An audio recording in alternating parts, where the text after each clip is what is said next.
Битва за премьер-лигу в Уфе. Главная футбольная команда республики готовится к важнейшим матчам в своей истории. В ближайшее воскресенье Уфа примет на своем поле Томь из Томска. В преддверии поединка, который уже называют матчем века, ФК Уфа провел открытую тренировку. Что готовят башкирские футболисты сопернику, узнаем прямо сейчас.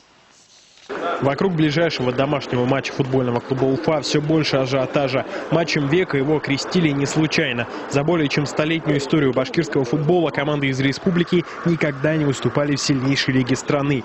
Для исторического успеха нужно сделать 2 шага. Впереди 2 игры против Томи дома и на выезде. Но сейчас все мысли подопечных Игоря Колыванова о первой в родных стенах. Уфимцы надеются на как никогда сильную поддержку болельщиков. Наш 12-й игрок, и я рассчитываю на это, чтобы нас болельщики поддерживали и гнали вперед. Я думаю, это добавит нам больше сил, больше эмоций, чтобы показать качественный футбол.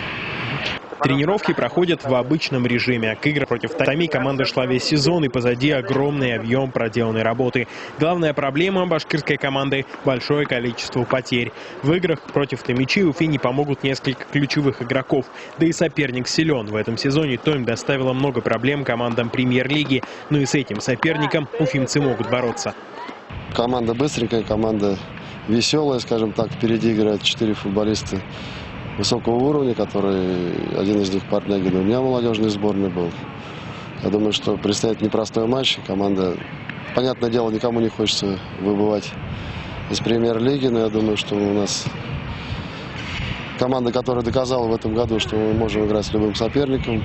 Первая игра между Уфой и Томью пройдет 18 мая на стадионе «Динамо». Начало матча в 17:00, а вход на игру будет абсолютно бесплатным. Уфимская арена вмещает лишь 4500 болельщиков, и попасть на матч смогут не все. В прямом эфире игру можно будет увидеть на башкирском спутниковом телевидении. Ответный поединок пройдет 22 мая в Томске.